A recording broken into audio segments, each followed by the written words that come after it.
Bonjour, aujourd'hui je vous parle de communication non violente. Pourquoi la communication non violente? Pour 3 raisons. La première, c'est que nous ne savons pas que notre communication est violente. Et que cela expliquerait pourquoi beaucoup de nos relations sont compliquées. Et par relation, j'entends personnel comme professionnel.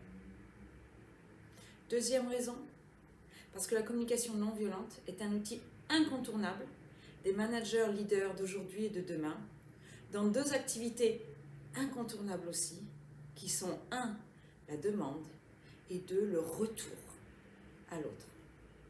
Et enfin 3, parce que dans pas longtemps, vous allez avoir la possibilité de pratiquer, développer, maîtriser votre communication non violente pour asseoir votre leadership.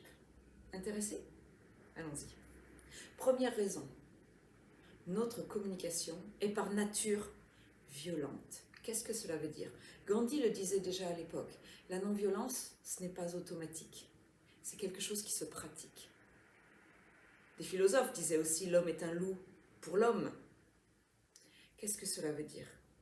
Que naturellement, dans notre mode de communication, nos manières de nous adresser à l'autre vont avoir une connotation pas violente ou agressive dans l'action, non, c'est beaucoup plus subtil que ça, mais violente et agressive dans les mots.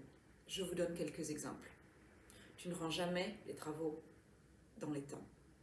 Peut-être vrai, mais tu, vous savez ce qu'on dit en éloquence, le tu. Tu est une accusation, c'est un jugement, c'est une généralisation. La personne à qui l'on dit tu ne rends jamais les travaux dans les temps est catégorisée, labellisée, coincée dans ce rôle. Elle n'a plus de liberté d'action, elle n'a plus de motivation pour changer la chose. Si tu ne fais pas ça, il se passera ceci, ceci et cela. Deuxième manière d'être violent dans notre communication de tous les jours, c'est la menace. Troisième manière d'être violent, c'est la comparaison. Il est tellement plus rapide que son frère. Elle est tellement plus bruyante que ses collègues. Voilà donc les 3 manières de base de communiquer pour l'humain, et qui sont 3 manières insidieuses de communiquer. Le jugement, la comparaison, la menace. Et ça se trouve dans nos mots de tous les jours, avec nos enfants, avec nos partenaires, avec nos collègues, avec nos managers. Ou pire, les managers avec leurs équipes. Comment changer cela? Comment changer cette communication à la base violente? Gandhi le disait déjà, un peu de pratique. Mais pratique autour de quoi? Aujourd'hui, je vous propose 2 grands axes, 2 grandes actions incontournables des managers leaders sur lesquelles nous pouvons pratiquer. Le premier axe, la première action, c'est la demande. Quand on a besoin que quelqu'un fasse quelque chose pour nous. La requête. Je vous donne un exemple. Il faudra que ce document soit rendu lundi 8h, dernier délai. S'il n'est pas rendu lundi 8h, dernier délai, notre relation avec le client sera très endommagée. Si cette relation est endommagée, c'est toute l'équipe qui va en subir les conséquences. Est-ce que je peux compter sur vous? Oui, pas de problème. Ce sera fait d'ici lundi 8h. Une demande simple. Un document rendu pour lundi 8h.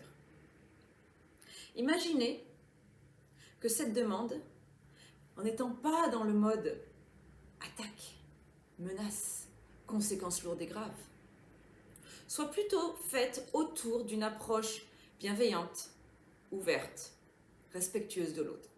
Je vous donne un exemple. Très souvent, nous rendons les documents à nos clients trop tard. En tant que manager dans cette équipe, je me sens mal à l'aise, je me sens non professionnelle et je me sens frustrée par le bon travail que nous pourrions faire et pour lequel nous perdons de la qualité et de la réputation.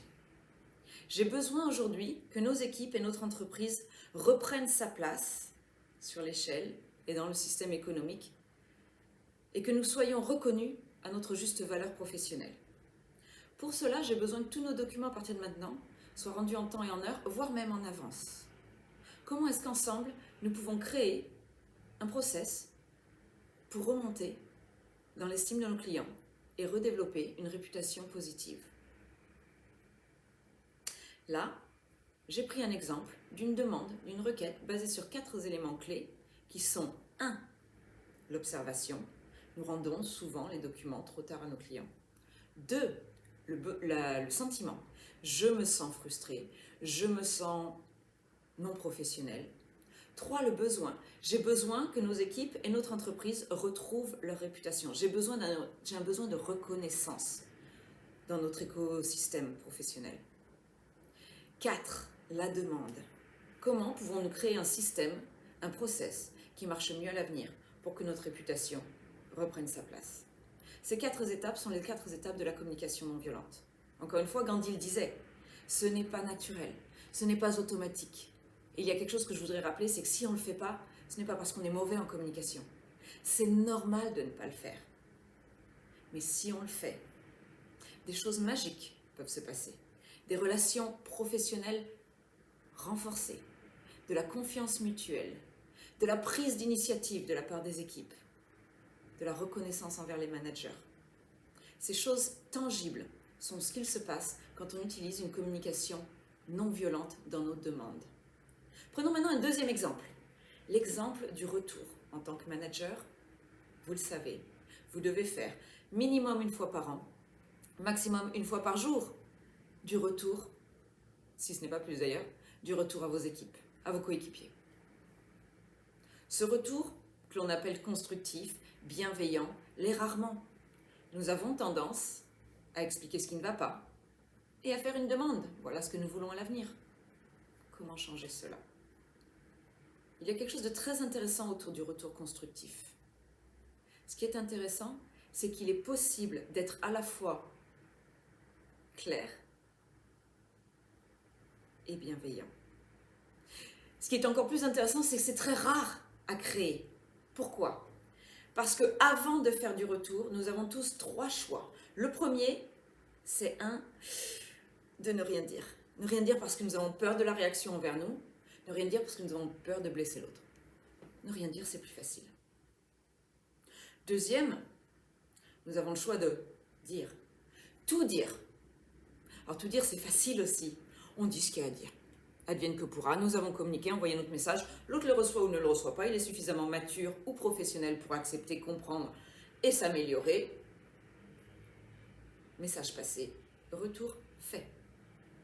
Troisième option, faire un retour qui va se baser sur le respect de l'autre, l'importance que nous donnons à la relation et le besoin pour l'autre d'être clair et précis, sans juger. Dans le premier cas où nous ne parlons pas, qu'est-ce qu'il se passe?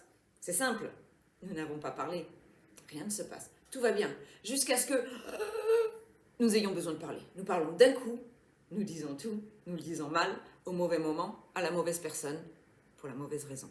Ça vous est déjà arrivé? Deuxième cas de figure, quand nous disons tout directement, c'est dit, c'est fait, tout va bien.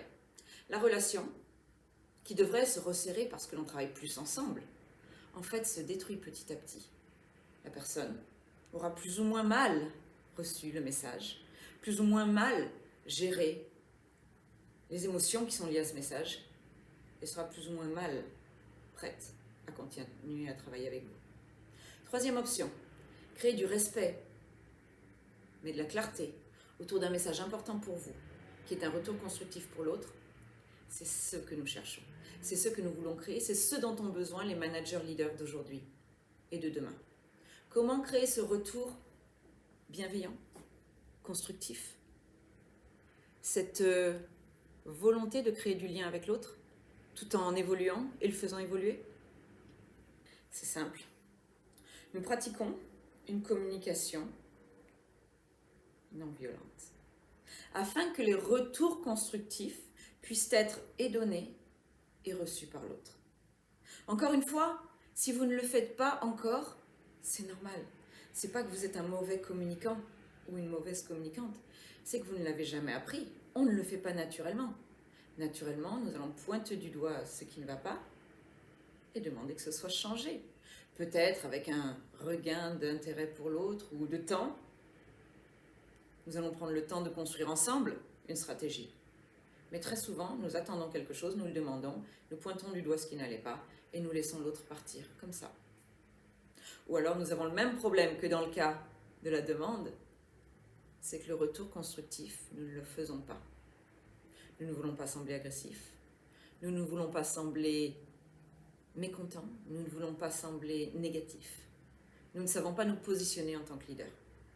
Le leader est celui qui pourra dire clairement, simplement, honnêtement, les choses qui doivent être changées pour que l'autre évolue, que la relation évolue et que l'écosystème évolue. Comment se positionner en leader? En travaillant notre communication non violente.